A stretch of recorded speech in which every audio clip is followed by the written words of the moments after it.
डर एक एहसास में आपका स्वागत है।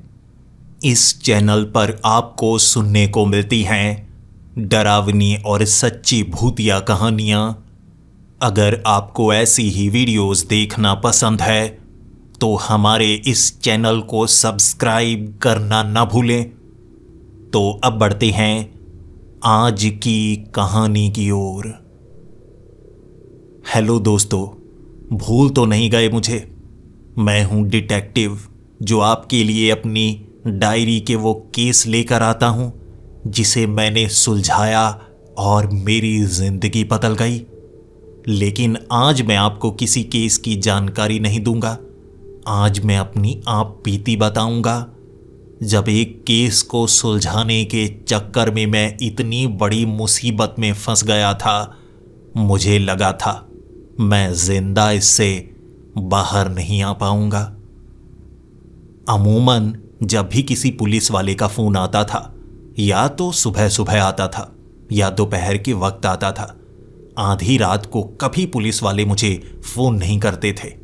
मैं हमेशा उनकी मदद किया करता था, क्योंकि मैं कोई सरकारी कर्मचारी नहीं था, बल्कि मैं प्राइवेट डिटेक्टिव था। लेकिन पुलिस वाले मुझसे मदद लिया करते थे। मैं उन केस को सुलझा चुका था जिसे वो समझ नहीं पाते थे। लेकिन आधी रात को जब पुलिस वालों का फोन आया, मैं समझ चुका था मुसीबत बड़ी लगती है। वो आधी रात को मुझे क्यों परेशान करेंगे? इंस्पेक्टर मुझे कह रहे थे, सर आपको पुलिस स्टेशन आना चाहिए। मैं समझ गया और मैंने उन्हें जवाब दिया, मैं जल्द ही आता हूं, लेकिन आप बताएंगे क्या ज़्यादा बड़ी मुसीबत आ गई है? क्या कोई कत्ल हुआ है? उन्होंने कहा, सर एक कत्ल नहीं हुआ है, 5 कत्ल हुए हैं। मुझे ऐसा लगा जैसे उन्हें सबूत मिल नहीं रहे होंगे और वो जल्दबाजी में कातिल को पकड़ना चाहते हैं। तो मैंने पूछा, कोई भी सबूत नहीं मिला? उन्होंने कहा, सर कातिल पुलिस स्टेशन में बैठा है और आपसे बात करना चाहता है। मैं हैरान हो गया था। अमूमन मुझे फोन तब आता है जब कातिल पकड़ा नहीं जाता, लेकिन इस बार कातिल पकड़ा जा चुका था और मुझे इसलिए बुलाया जा रहा था कि कातिल सब कुछ बताने को तैयार है, लेकिन वो सब कुछ मुझे बताएगा, किसी और को नहीं। मैं भी जल्दी से तैयार होकर पुलिस स्टेशन पहुंच चुका था। लॉकअप में उसे बिठाया गया था क्योंकि उसके खिलाफ कोई भी सबूत नहीं मिला था। लेकिन उसने कहा कि 5 कत्ल मैंने किए हैं, मैं सबूत भी दूंगा, मैं अपने गुनाह कबूल भी करूंगा, सब कुछ बताऊंगा, लेकिन सिर्फ एक इंसान को, डिटेक्टिव। मैं जब लॉकअप में पहुंचा, मैंने उस आदमी को पहचाना ही नहीं। मैं नहीं जानता वो कौन था, लेकिन टेबल के इस तरफ रखी कुर्सी को घसीटते हुए मैं टेबल के करीब लेकर आया। मैं कुर्सी पर बैठा और वो आदमी मुस्कुराने लगा और फिर कहने लगा, मैं आपका ज़्यादा समय बर्बाद नहीं करूँगा। आपसे मिलना चाहता था मैं, आपका बहुत बड़ा फ़ैन हूँ। आपने मेरी ज़िंदगी बदल कर रख दी।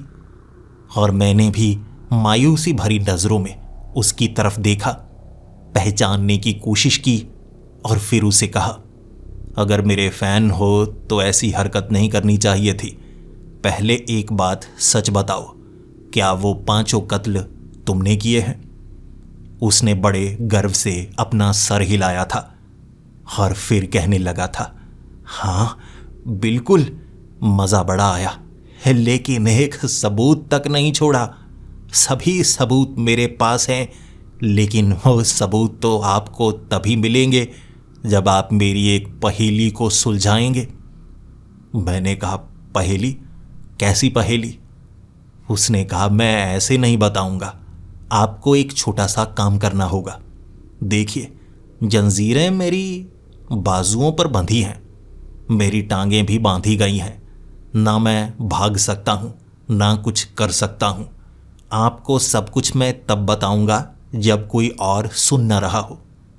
मैंने पुलिस वालों को इशारा कर दिया कि चले जाओ, रिकॉर्डर मेरे पास है, सब कुछ रिकॉर्ड हो रहा है, वीडियो बन रही है, इसीलिए पूरे सबूत मैं पुलिस वालों को बाद में भी दे दूंगा। फिर उस आदमी ने शर्त रखी, मुझे एक चाकू अपने हाथ में चाहिए, मैं आपको सब कुछ बताऊंगा। मैं उसकी ये शर्त पूरी नहीं कर सकता था, इसीलिए मैंने उसे कहा, नहीं नहीं, ये नहीं हो सकता। उसने कहा, सर आप डर रहे हैं, आपको लगता है कि मैं चाकू से आपको भी मार डालूंगा। पुलिस वालों से ये पूछ लीजिए, मैंने वो जो 5 कत्ल किए वो कैसे किए। किसी नुकीली चीज का इस्तेमाल नहीं किया, मैंने 5 को गला घोंट कर मारा है। और आपको लगता है मैं आपका इतना बड़ा फैन हूं तो आपको नुकसान पहुंचाऊंगा? अरे नहीं सर, बस मुझे चाकू चाहिए, मैं आखिरी बार एक चाकू को देखना चाहता हूं। मेरे अंदर का वो शैतान एक चाकू को देखकर जाग जाता है। मुझे बस एक चाकू दे दीजिए। देंगे ना सर, मैं सब कुछ बताऊंगा। और चलो एक शर्त रखता हूं, अगर आप मुझे एक चाकू पकड़ाएंगे तो मैंने सिर्फ 5 कत्ल किए हैं, एक को अगवा भी किया था जो जिंदा है, लेकिन ऐसी जगह पर रखा है उसे कि वो मर जाएगा कुछ ही दिनों में। आप उसे ढूंढ ही नहीं सकते, कोई उसे ढूंढ नहीं सकता। मेरे हाथ में चाकू होगा तो मैं आपको बताऊंगा वो कहां पर है। पुलिस को भेजिएगा, मैं आपसे तब तक बातें करता रहूंगा। ये रहा मेरा पहला सबूत, मानेंगे ना? जिस जगह पर मैं बैठा था वहां से मैं पुलिस वालों को देख सकता था, और क्योंकि यहां पर रिकॉर्डर लगा था, वो यहां हो रही बात सुन सकते थे। मैंने उनकी तरफ देखा और इंस्पेक्टर ने इशारा किया मैं और सवाल पूछूं। मैंने उससे और सवाल पूछे। तुम झूठ बोल रहे हो, मुझे नहीं लगता कोई और जिंदा है जिसे तुमने किडनैप करके कहीं रखा है। तुम चाकू का इस्तेमाल मुझे मारने के लिए करना चाहते हो।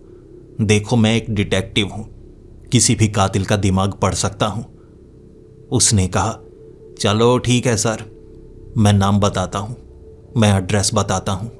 आपको वो आदमी वहां पर नहीं मिलेगा और घर में एक ऐसा सबूत मिलेगा जिससे आप मान जाएंगे कि वो मौजूद नहीं है।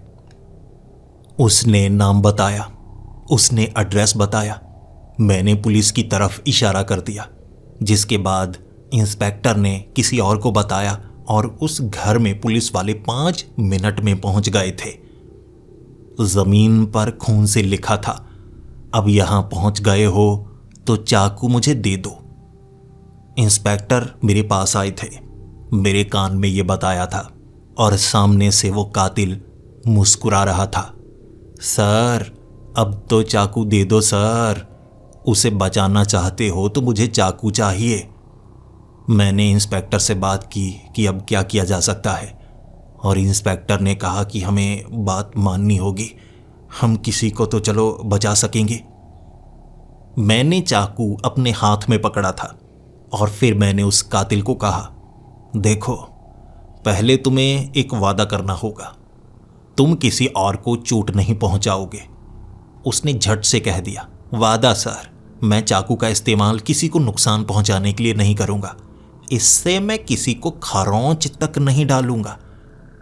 फिर मैंने उससे दूसरा वादा मांगा, तुम चाकू को हाथ में पकड़ते ही यह बताओगे वो आदमी कहाँ है, और उसे कुछ हुआ होना नहीं चाहिए। अगर उसे कुछ हुआ तो तुम्हारी जिंदगी नर्क बना दूंगा। वो मुस्कुराते हुए कहने लगा, सर मैंने उसे नहीं मारा है सर, मैं कोई भी काम अधूरा नहीं करता, वो अभी भी जिंदा है।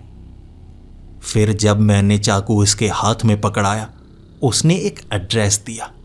फिर उसने कहा कि वो ढक्कन को ऊपर की तरफ उठाइएगा, क्योंकि नीचे की तरफ धंसाने पर वो ढक्कन बुरी तरह से और फंस सकता है। 10 मिनट में उस कबाड़ वाली जगह पर पुलिस वाले पहुंच गए। एक गाड़ी को हटाना पड़ा, नीचे छोटा सा जैसे गटर बनाया गया हो। ढक्कन खोलने पर नीचे वो आदमी मिला, मुंह बंद था उसका, बाजुएं बांधी गई थी, टांगे बांधी गई थी। वो वहां से निकल ही नहीं सकता था अगर वो कातिल ना बताता तो। जब उस कातिल को मैंने बताया कि वो आदमी मिल चुका है, अब ये बताओ, तुमने ये सब क्यों किया? तुमने उसे बांध कर क्यों रखा था? क्या तुम चाहते थे कि उसके बदले तुम्हें आज़ादी मिले? वो कहने लगा, नहीं सर, मैं आज़ाद होना चाहता तो पुलिस के पास क्यों आता? मुझे पकड़ा थोड़े ना गया है, मैं खुद पुलिस के पास आया हूं। मैं चाहता था पकड़ा जाना, और शर्त एक ही, मैं आपसे मिलना चाहता हूं। सब कुछ कबूल करूंगा, और कुछ ऐसा सिर्फ आपको बताऊंगा जो किसी और को जानने की जरूरत नहीं।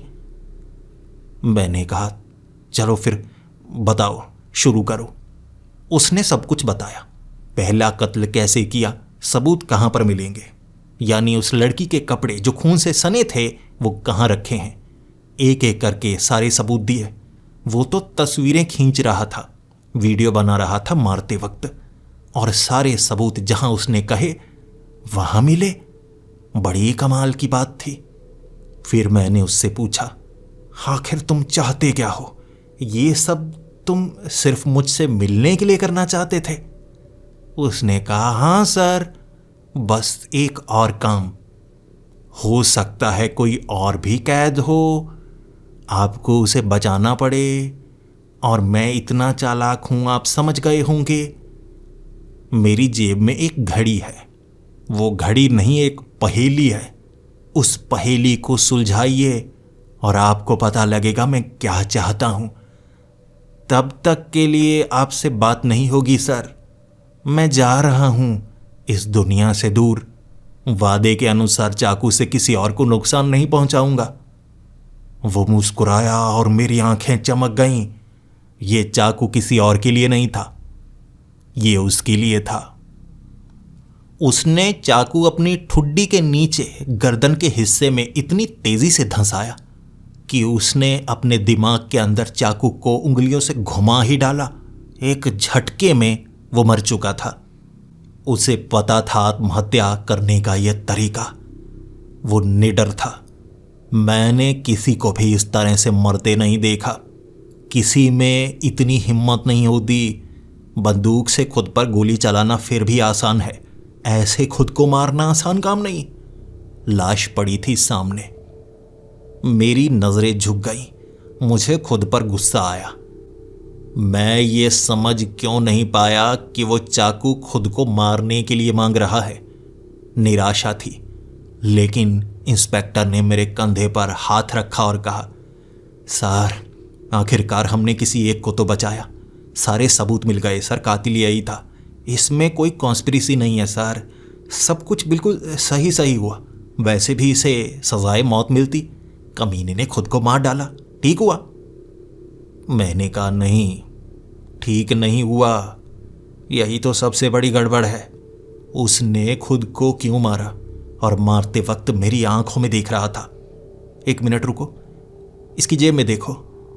मैंने उसकी जेब में हाथ डाला। वहां एक पुरानी एंटीक घड़ी थी। वो इसी घड़ी की बात कर रहा था। यह घड़ी नहीं, एक पहेली है। जबकि इंस्पेक्टर कह रहे थे, सर अब इस केस को और कॉम्प्लिकेट मत कीजिए, सब कुछ सुलझ गया और लोग खुश होंगे कि हमने किसी को बचाया है। अब जो मर गया उसे तो बचाया नहीं जा सकता, कम से कम जिसे इसने किडनैप किया था हमने उसे बचा लिया। मैंने इंस्पेक्टर को कहा, सर मुझे लगता है कोई और भी अगवा हुआ है। मुझे लगता है इसकी चाल बहुत ज्यादा बड़ी थी, वो समझनी होगी। क्या करना चाहता था वो? आखिर उसने क्या बड़ा प्लान बनाया होगा? इंस्पेक्टर थोड़ा खुश थे कि केस अब बंद होगा। उन्होंने कहा, सर आप डिटेक्टिव हैं, आप सारी पहेलियां सुलझा लेते हैं। मैं कहता हूं इस घड़ी को आप घर ले जाइए, आप खुद समझने की कोशिश कीजिए और आप जैसा कहेंगे हम वैसा करेंगे। आपको लगता है केस खुला रहना चाहिए तो खुला रहेगा, जब तक आप कहते नहीं कि सब कुछ ठीक है। सही है ना सर? मैंने हामी भरी और उस घड़ी को मैं घर ले आया था। देख रहा मैं उस घड़ी को कि क्या है उसमें पहेली। मरता हुआ कोई इंसान झूठ नहीं बोलता। दोपहर का वक्त हो चुका था। मैं घड़ी की तरफ देखे जा रहा। मुझे उस घड़ी में कुछ भी ऐसा नहीं लगा जो एक पहेली की तरह हो। और उस पहेली को मुझे सुलझाना हो। इसीलिए मेरा दिमाग घूमने लगा। कुछ गड़बड़ है, उसने मरने से पहले मुझे ये घड़ी ही क्यों दी? मैं दिन भर सोचता रहा, लेकिन जैसे ही अंधेरा हुआ, रात के वक्त मुझे वो घड़ी चमकती हुई दिखी। मैंने सोचा घड़ी में कुछ ऐसा है जो चमकदार होगा, लेकिन उसके बाद वो घड़ी के आसपास एक परछाई बन रही थी, जबकि वहां पर कुछ भी मौजूद नहीं। मैं समझ गया ये कोई पैरानॉर्मल केस है। हो सकता है उस पर किसी शैतान का साया था, इसीलिए उसने ऐसा किया, वरना किसी इंसान में इतनी हिम्मत नहीं होती।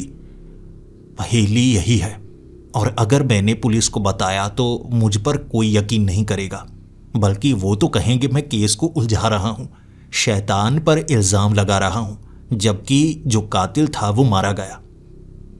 मैं उस घड़ी को हाथ में लेकर जब लटका चुका, परछाई दरवाजे से बाहर जाती हुई नजर आई। मैं उसके पीछे पीछे, गली के एक तरफ वो परछाई दिखी, मैं उसके पीछे पीछे। समझने लगा था मैं, वो परछाई मुझे कहीं पर ले जा रही थी, और जहां वो परछाई ले जा रही मैं वहीं पर जाना चाहता था। मैंने कुछ समय तक उस परछाई का पीछा किया। मुझे लगा वो शैतानी परछाई मुझे कहीं ना कहीं ले जाना चाहती होगी, लेकिन वो परछाई रेलवे स्टेशन के पास लेकर गई मुझे, और वो परछाई बिल्कुल इंसानी रूप ले चुकी।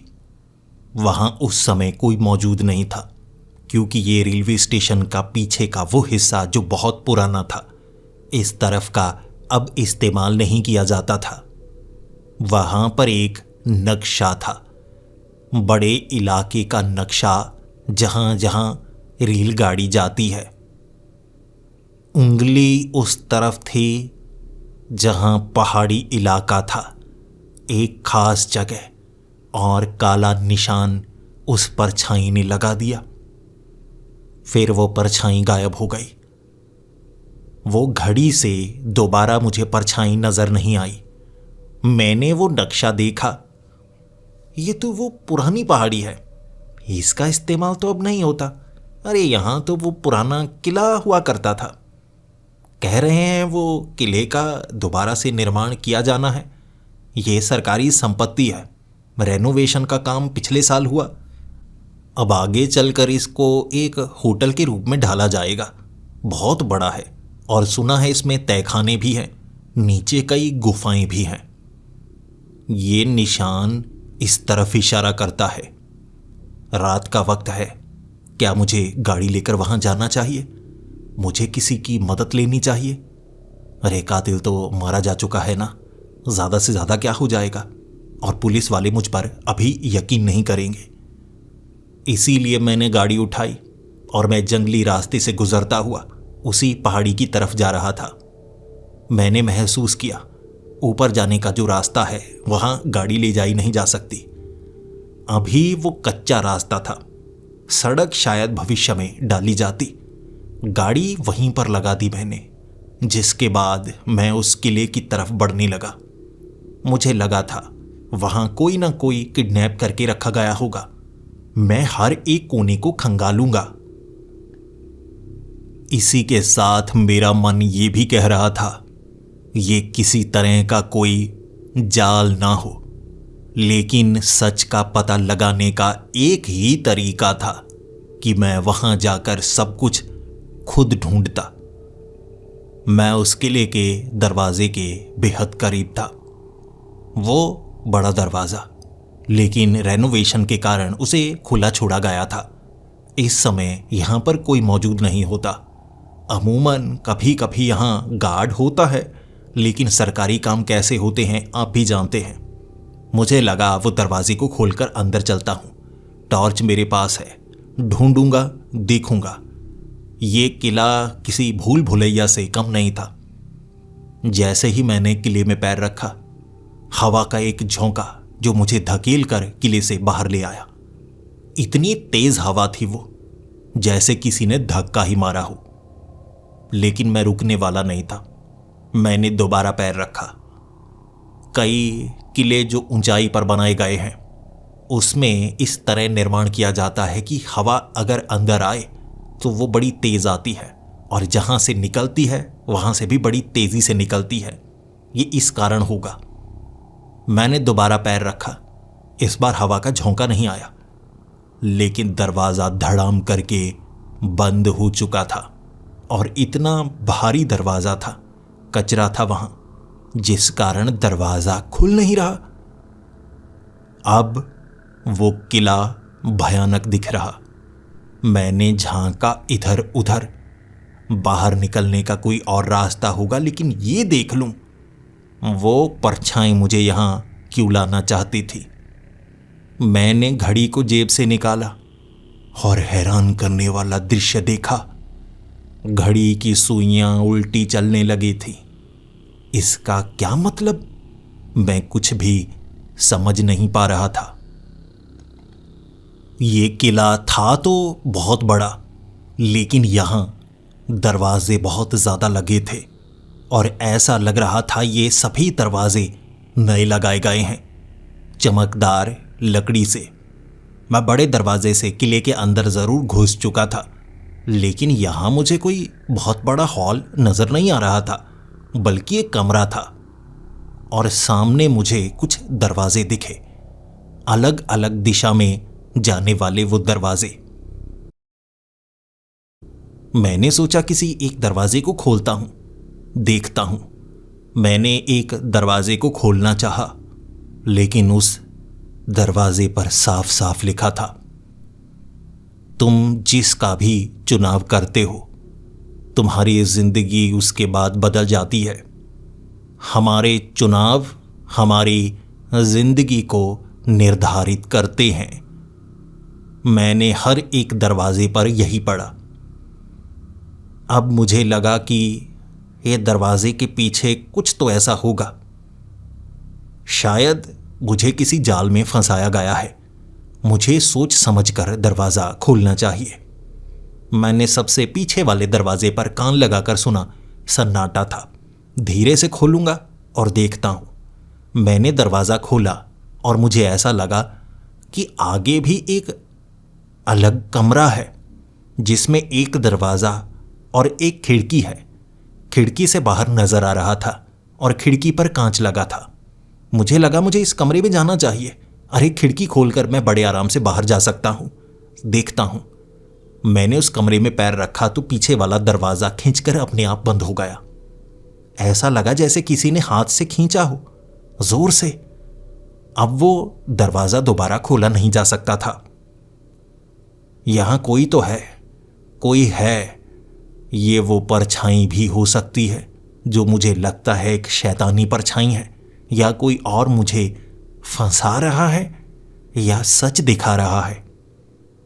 मैंने आवाज लगाई, वो परछाई मुझे सच बता। मैंने घड़ी निकाली, लेकिन वो परछाई दोबारा नजर नहीं आई। मैं इधर उधर झांक कर देख रहा यहां चल क्या रहा है, और खिड़की से बाहर मुझे जो दृश्य नजर आया वो एक पहाड़ी के ऊपर तो दिखना ही नहीं चाहिए। मुझे पहाड़ी के उस तरफ एक सड़क दिख रही थी, बिल्कुल साथ में, जैसे आप किसी घर में हो और साथ वाली कोई सड़क या गली हो। खिड़की से बाहर झांका मैंने। ये शहर का दृश्य था, रात के वक्त, और सामने वो रेस्टोरेंट जो शहर के बीच बना है। बाहर रखी कुर्सी पर आधी रात के वक्त कोई चाय पी रहा था, बिल्कुल मेरे जैसा। ये तो मैं ही था। कल रात को मैं इसी तरह पुलिस स्टेशन से बाहर निकलकर इस जगह चाय पीने के लिए ही तो आया था। मेरी आंखें यकीन करने लायक दृश्य देख नहीं रही थीं। ये कैसे हो सकता है? वो कांच नरम था, लेकिन टूट नहीं रहा था। मुझे लगा ये दृश्य है जो मुझे दिखाया जा रहा है। ये वो घटना है जो घट चुकी है। इस खिड़की से मुझे बस ये दिख रहा है। फिर मैंने आगे वाला वो दरवाजा खोलना चाहा। किसी ने आगे से जैसे उसे पकड़ कर रखा हो। मैं थोड़ा सा खोलता, कोई खींचकर बंद कर देता। मैं जोर लगाता, कोई खींचकर फिर से बंद कर देता। मैंने सवाल किया, कौन हो तुम? देखो, अगर तुम्हें मदद की जरूरत है तो मैं तुम्हारी मदद करूंगा। दरवाजे के आर पार एक सर आया, वो काली परछाई, जो कहने लगी, किसी को मदद की जरूरत नहीं है, अब मदद तुम्हें चाहिए होगी। तुम फंस चुके हो और सब कुछ अगर तुम सही करते हो तभी जिंदा निकल पाओगे, वरना तुम्हारी मौत यहीं पर होगी।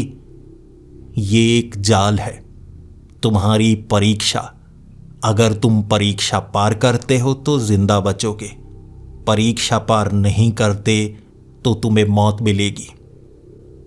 मैंने अगला दरवाज़ा खोला था और उस दरवाजे के आगे भी एक कमरा, सिर्फ एक दरवाज़ा और एक खिड़की। अगले कमरे में पहुंचते ही पीछे वाला दरवाज़ा जैसे किसी ने बंद कर दिया हो। ये शायद वो शैतानी आत्मा थी। लेकिन खिड़की के बाहर एक अलग दृश्य नजर आ रहा था जो कभी घटा ही नहीं। उसमें एक ट्रक था जिससे मेरी टक्कर हुई। जब मैं जमीन पर गिरा था तो सब हंस रहे थे, कोई मेरी मदद नहीं कर रहा था। वो सब मुजरिम थे जो कह रहे, इसने हमें फंसाया। चाहे जो भी हो, ये गुनहगार है। हमारी जिंदगी जैसी है उसका गुनहगार ये है, कोई इसकी मदद नहीं करेगा। उस समय वहां कई लोग थे लेकिन मेरी मदद कोई नहीं कर रहा। ये घटना कभी नहीं घटी थी, लेकिन खिड़की के बाहर मुझे यही नजर आ रहा। मैंने सोचा मैं खिड़की खोलता हूं, शायद मैं कुछ कर सकता हूं, शायद यहां से बाहर निकल सकता हूं। मुझे इस जाल से बाहर निकलना होगा। मैंने गलती कर दी, लेकिन खिड़की खोलते ही मैंने देखा बाहर का दृश्य बदल गया। जैसे बाहर अंधेरा हो गया और एक अजीब शैतानी ताकत खिड़की से अंदर आ गई। वो मुझे मारना चाहता था, मेरा गला घोंटना चाहता था, जैसे कोई ज़ॉम्बी हो। ये वो आदमी था जिसे मैंने सज़ा दिलवाई थी। वो मर चुका है, लेकिन अब फिर से वो जैसे जिंदा हो गया हो। मेरा गला वो घोंट रहा था। मैं उस पर हावी होना चाहता था। कुछ दाव पेच लगाने के बाद मैं उस पर हावी हुआ, लेकिन मैं उसे रोक नहीं सकता था। वो मुर्दा था, मुझे मारना चाहता था। मेरे पास एक ही रास्ता था, मैं किसी तरह उसे यहां गिराता, अगला दरवाज़ा खोलकर दूसरे कमरे में पहुंचता। यहां से बाहर निकलने के लिए मुझे आगे तो बढ़ना ही होगा। मैंने उसे धकेला, दरवाज़ा खोलकर मैं अगले कमरे में पहुंच चुका था, लेकिन पीछे का दरवाज़ा बंद ही नहीं हुआ। जैसा हो रहा था अब वैसा नहीं हुआ, और वो अब इस कमरे में भी मुझे नुकसान पहुंचाना चाहता था। और हालत तब बद से बदतर हो गई जब एक पेंटिंग जो इस कमरे में मुझे खिड़की की जगह दिख रही, एक शैतान की जिसके सर पर आग लगी थी, वो पेंटिंग से निकलकर बाहर आ गया और फिर उसने मुझे जलाने की कोशिश की।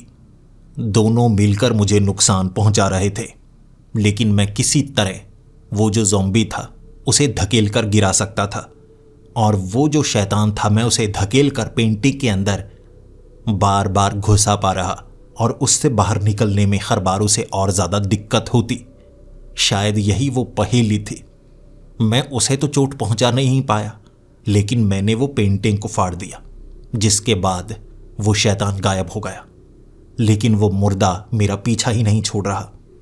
मुझे लगा मुझे कुछ ऐसा करना चाहिए जो मैं सोच नहीं रहा। मैंने जोर लगाया, उसे मारा। मैं उस पर हावी हो गया। भले ही मैं उसे मार नहीं सकता था, लेकिन उसकी बाजुएं मैंने धड़ से अलग कर दी। अब वो मुझे पकड़ नहीं सकता था। इस तरह मैं उस कमरे में बचा, क्योंकि दरवाज़ा बंद होने के बाद वो दरवाज़ा खोल नहीं पाया।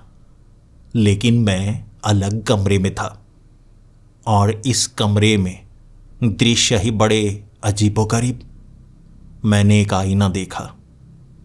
मैंने आईने में खुद को देखा। फिर मेरे पीछे खड़ा कोई जान पहचान वाला था। जगदीश, जिसे सब गोस्ट हंटर कहते हैं। जब मैंने पीछे मुड़कर देखा, सच में वो मेरे पीछे था। उसे देखते ही मुझे बहुत ज्यादा खुशी हुई, लेकिन फिर मुझे लगा कुछ तो गड़बड़ है। वो जगदीश ही था, लेकिन मुस्कुरा रहा। मैंने कहा, जगदीश तुम यहां, क्या तुम भी फंसे हो? उसने कहा, मैं फंसा नहीं हूं, मुझे यहां भेजा गया है। मुझे कहा गया था मुझे मौका मिलेगा। मैंने कहा, मौका मिलेगा? किस चीज का मौका? उसने कहा, बदला लेने का। मैंने कहा, बदला लेने का? किससे बदला लेने का? उसने कहा, तुमसे। बहुत कोशिश की मैंने, पकड़ नहीं पाया तुम्हें। जाती बहुत की तुमने मुझ पर, बदला लेने का वक्त है। उसने मुझे धकेल कर नीचे गिरा दिया था। वो मेरी आंख में अपना अंगूठा धंसा देना चाहता था, लेकिन किसी तरह मैं धकेल कर उससे बचा। और मैं समझ ही नहीं पा रहा वो मुझे नुकसान क्यों पहुंचाना चाहता है। उसके पास कई हथियार थे। एक बंदूक से उसने गोली मेरे सीधा माथे पर मारनी चाहिए, लेकिन मैंने उससे बंदूक छीन ली। वो डर नहीं रहा था। भले ही बंदूक मैंने उस पर तान रखी थी, वो डर नहीं रहा था। मैंने जगदीश को समझाने की कोशिश की, कोई शैतानी ताकत तुम पर हावी है, ये सब कुछ सच नहीं है। मुझे फंसाया गया है और तुम्हें भी शायद फंसाया गया है। लेकिन जगदीश रुकने वाला नहीं था। वो बार बार मुझे चोट पहुंचाने की कोशिश कर रहा। जब उसने एक चाकू मेरी जांघ में धंसा डाला, तब मैं समझ गया ये जगदीश नहीं है। हालात इतने बदतर कैसे हो सकते हैं? वो मुझसे बंदूक छीनकर गोली चलाना चाहता था। उस समय मुझे समझ में नहीं आया मुझे क्या करना चाहिए। मैंने बंदूक उसकी तरफ घुमाई और उसके सर पर गोली चला दी। इस कमरे में उसकी लाश पड़ी थी। अपनी जांघ से चाकू निकालने के बाद मैंने रुमाल अपनी जांघ पर लपेट लिया ताकि खून ज्यादा न बहे। अब मैं किसी रहस्य को सुलझाना नहीं चाहता था, बल्कि यहां से बाहर निकलना चाहता था। मैं एक जाल में फंसा हूं और शायद किसी तरह की ताकत है जो इंसानी शरीर पर हावी हो रही है। इसीलिए जगदीश ने मुझे मारने की कोशिश की। मैं यहां से बचूं, मैं यहां से निकलूं, लेकिन सिर्फ एक आईना और एक दरवाजा। पीछे जाने का रास्ता बंद था, सिर्फ मैं आगे जा सकता था। मुझे आगे का दरवाजा खोलना चाहिए या कुछ समय यहां रुकना चाहिए। मैं फोन भी गाड़ी में छोड़ चुका था। मुझे अंदाजा ही नहीं था कि ऐसी किसी हालत में मुझे फोन लगाना भी पड़ सकता है। इसीलिए मैंने ये ठान लिया, आगे का दरवाजा खोलूंगा, कोई अजीब हरकत नहीं करूंगा और समझूंगा ये जगह कैसी है, क्यों एक एक कमरा खिड़की या दरवाजे ही बनाए गए हैं। ये एक बड़ा सा किला है, छोटे छोटे कमरों में इसे क्यों बांटा गया है। मैं सोचूं, मैं जानूं। जैसे ही मैंने आगे का दरवाजा खोला, आगे कोई कमरा नहीं था, एक गलियारा था, और गलियारा भी उस किले का। एक तरफ खाई थी, सामने निकल कर जाने के लिए एक पतली सी गली, बिल्कुल किले के बाहरी हिस्से की तरह, लेकिन फर्श की जगह वहां पानी था। वो पानी कितना गहरा होगा मैं अंदाजा लगा नहीं पा रहा, क्योंकि पानी के ऊपर काई आई थी, यानी पानी ज्यादा है। थोड़ा पानी होता तो बड़ी आसानी से अब तक सूख चुका होता। मैं काई पर पैर नहीं रख सकता। हो सकता है पानी के अंदर कुछ हो। यहां पहेलियां हैं, पहेलियां मुझे समझनी होंगी। अगर मैं नहीं समझ पाता तो मेरी जिंदगी खतरे में पड़ सकती है। मेरी जेब में एक छोटी सी डिब्बी थी। उस डिब्बी में मैंने एक पत्थर डाला और फिर उस डिब्बी को मैंने पानी पर फेंक दिया। भले ही डिब्बी में जो पत्थर था उसका वजन ज्यादा नहीं था, लेकिन इससे यह पता लगाया जा सकता है कि पानी कितना गहरा है। डिब्बी सफेद रंग की थी जो धीरे धीरे पानी के नीचे जा रही, और मुझे दिख रहा पानी कितना गहरा है। डिब्बी नीचे जाकर गायब ही हो गई, यानी पानी बहुत ज्यादा गहरा है। मुझे इस पानी में पैर नहीं रखना चाहिए, लेकिन फिर मैं आगे जाऊं तो जाऊं कैसे? पीछे मैं जा नहीं सकता। आगे ही जाना मेरे पास आखिरी रास्ता बचा था। लेकिन पानी पर पैर रखे बिना मैं आगे कैसे जाऊं? फिर मैंने देखा एक तरफ गलियारे में, शायद ये बालकनी की तरह था जिस पर लटक कर मैं आगे जा सकता था। मैं बालकनी पर लटकने लगा, आगे जाने लगा। पानी करीब से देखने पर मुझे हरकत करता हुआ दिख रहा। अगर मैं इसमें पैर रखता तो पानी नीचे की तरफ खींचता, एक भंवर की तरह पैदा होता। मैं गलियारे से निकल चुका था। आगे का दरवाज़ा मैंने खोला और ऐसा दृश्य दिखा जिसकी उम्मीद एक पहाड़ी किले पर हो ही नहीं सकती। मैंने देखा यह कब्रिस्तान था। किले के अंदर एक बड़ी जगह कब्रिस्तान बनाया गया था। मुझे कब्र नजर आ रही थी, लेकिन यहाँ रोशनी बेहद कम थी। धुआं धुआं सा था, दम घुंट रहा था। टॉर्च मेरे पास जरूर थी, लेकिन उससे मैं दूर तक देख नहीं सकता था। मैं पैर रखता तो पत्तियों के सिकुड़ने की आवाज आती। इस बंद जगह पर सूखी पत्तियां भरी पड़ी थी। घास भी थी, जो कि असंभव कार्य है। घास को बंद जगह पर इस तरह से लगाया नहीं जा सकता। सब कुछ अजीब तरीके से बना है। संभावना कम है कि जो मैं देख रहा हूं वो सच है। ये एक भ्रम सा है। लेकिन फिर किसी ने मुझे पुकारा, डिटेक्टिव तुम आ गए। यानी वादे के अनुसार उसने तुम्हें यहां भेज ही दिया। चलो शुक्र है, मुलाकात तो हुई। मैंने पीछे मुड़कर देखा। चेहरा जाना पहचाना सा था, लेकिन हाव भाव जाने पहचाने नहीं। विक्टर महाजन, वो इंसान जिसे लोग डेड मैन कहते हैं, एक अच्छा इंसान जो मेरा दोस्त भी है, लेकिन उसके हाव भाव अब वैसे नहीं थे। वो खाली हाथ मुस्कुरा रहा और मेरी तरफ इशारा करके कहने लगा, तुम्हारी मौत सबसे भयानक होनी चाहिए। मारना तो होगा, अब सौदा जो किया है। मैंने जानना चाहा, चल क्या रहा है, तुम यहां क्या कर रहे हो? उसने कहा, फर्क नहीं पड़ता कि मैं यहां क्या कर रहा हूं। किसी ने मुझसे सौदा किया है। सौदे के अनुसार मुझे यहां मौका मिलेगा, बहुत कुछ और मिलेगा, और मुझे जरूरत है ताकत की। तुम्हें मारने पर वो मिलेगा। बताओ कैसे मरना चाहते हो? मैं जानता था विक्टर को मारना आसान नहीं। उसे जब भी मारा जाए वो मरकर दोबारा जिंदा हो जाता है।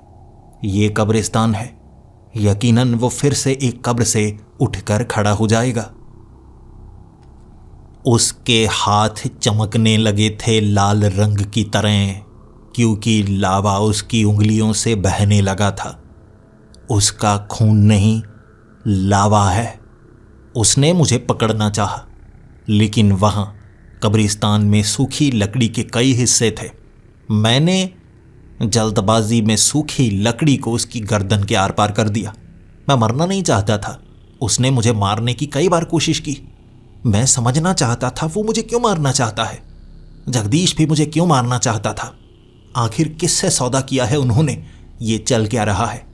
लेकिन जैसे ही मैंने विक्टर को मारा, जो सोचा था मैंने बिल्कुल सच हुआ। उसका शरीर राख बन गया और एक कब्र से उठकर वो खड़ा हो गया। डिटेक्टिव, मुझे कितनी बार मारोगे? एक बार तो मैं भी जीत ही जाऊंगा। जो मरता ही नहीं उससे जीता नहीं जा सकता। हम सब मौत को हार कहते हैं और मुझे हराया ही नहीं जा सकता। मैं समझ पा रहा था ये वो विक्टर नहीं जिसे मैं जानता हूं। ये मुझे मौत के घाट उतारना चाहता है। सबने किसी से सौदा किया है मुझे मारने का, मुझे फंसाने का। अब मैं क्या करूं?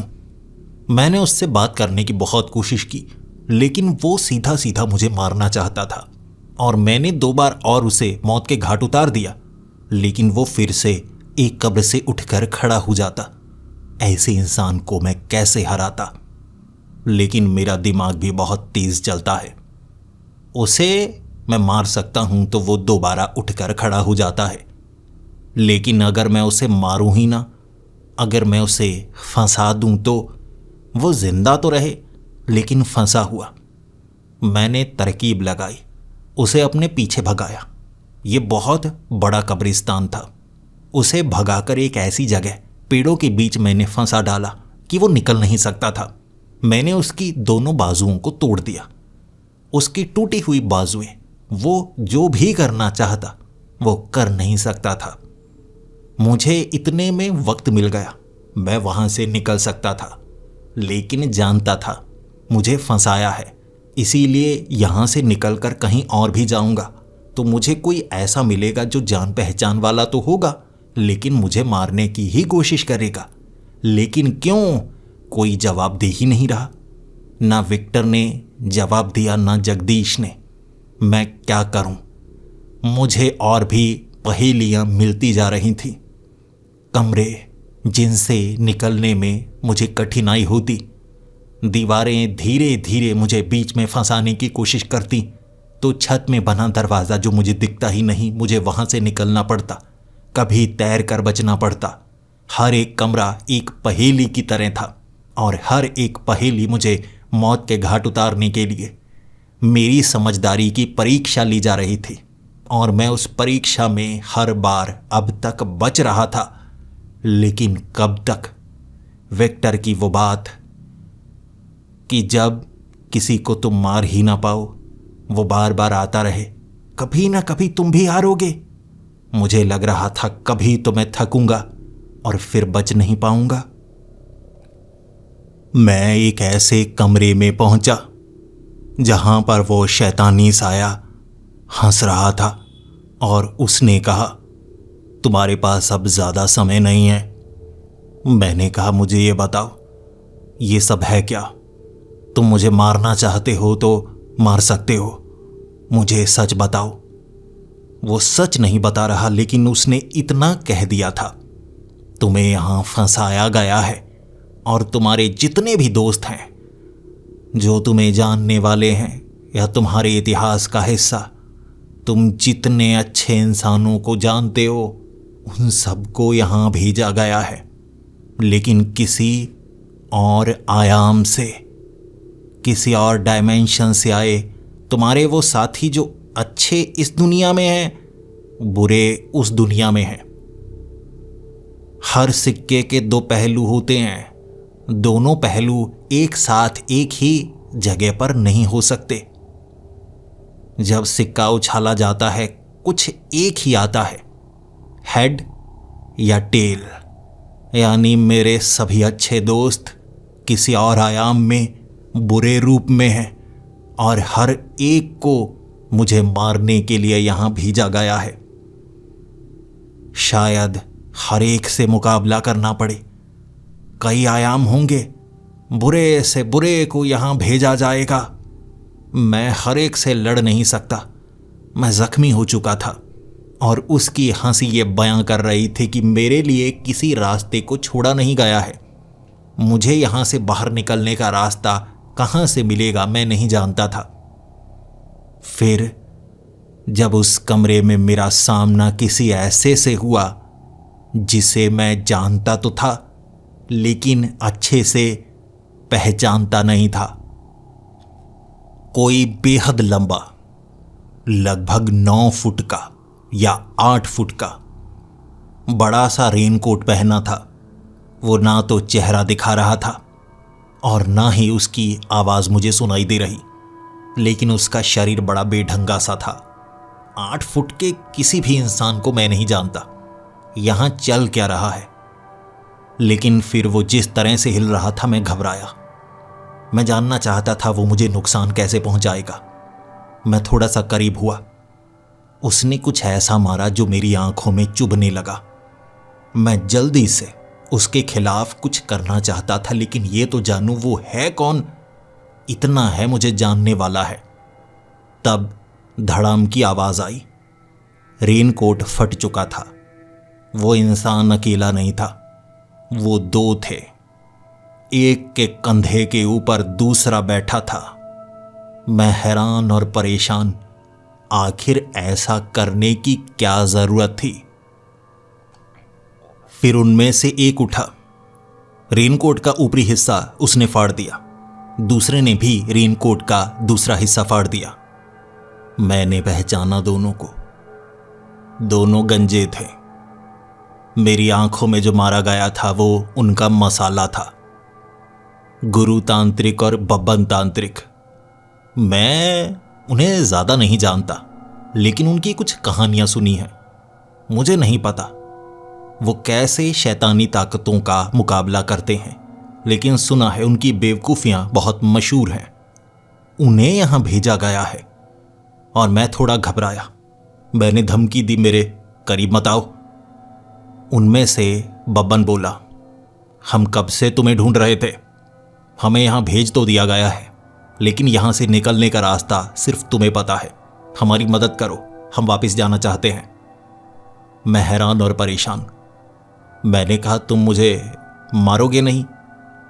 उसने कहा, नहीं, तुम्हें मारकर हमें क्या मिलेगा। माना हमने सौदा किया, लेकिन सौदे तो होते ही तोड़ने के लिए हैं। हमें कौन सा कुछ मिलने वाला था। हमें फंसाया गया, हमने उसे भी फंसाया। जल्दी से हमारी मदद करो। तुम्हें वो सब कुछ नहीं पता जो हमें पता है। सौदे के वक्त हम जान चुके थे। शायद ये अलग ब्रह्मांड है, लेकिन हमें वापस जाना है। हमारा काम अटका हुआ है। मैं हैरान परेशान उनसे ये सवाल कर रहा था, आखिर तुम बुरे क्यों नहीं हो? मुझे मारना क्यों नहीं चाहते? क्योंकि वो शैतानी साया दूसरे ब्रह्मांडों से मेरे ऐसे दोस्तों को और साथियों को मेरे सामने ला रहा है जिसका मैं शायद मुकाबला ना कर पाऊं, भावनाओं में बह जाऊं और गलती कर दूं। लेकिन ये वो इंसान थे जो अच्छे थे या बुरे थे, कुछ समझ में नहीं आ रहा। और तब मेरा दिमाग चला, जो जितने अच्छे यहां उतने बुरे। ये ना अच्छों की श्रेणी में आते हैं, ना बुरों की श्रेणी में आते हैं। इनके दिमाग के काम करने के तरीके कुछ अलग ही हैं। तभी वो शैतानी साया इन्हें बहला नहीं पाया।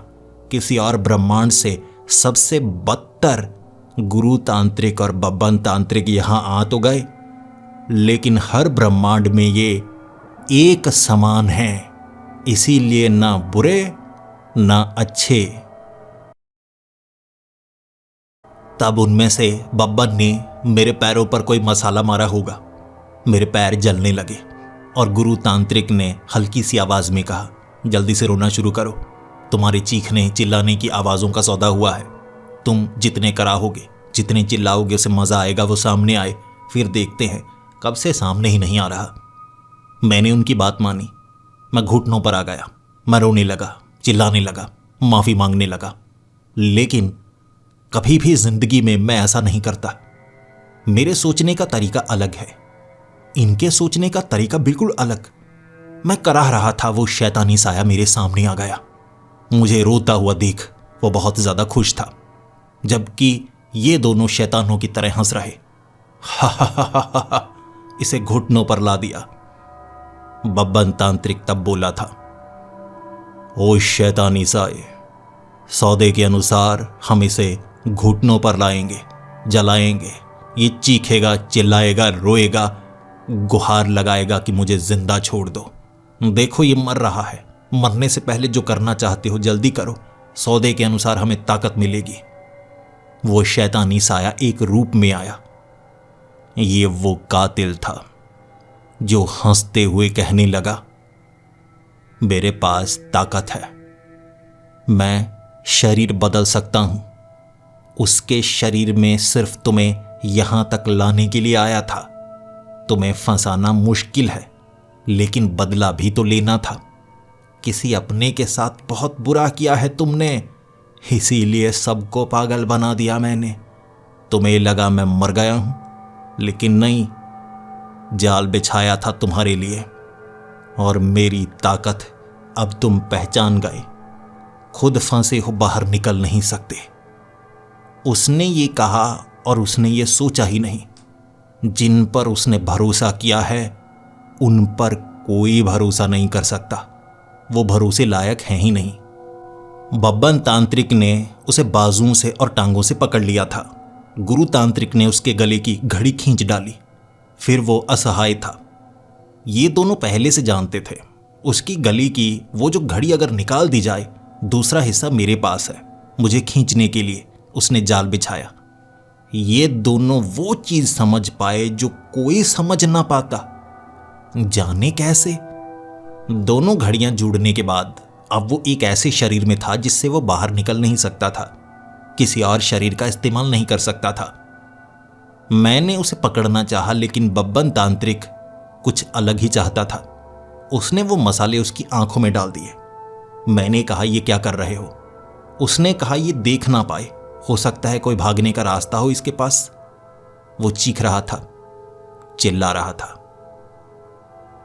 वो जानता था यहां से बाहर कैसे निकलना है।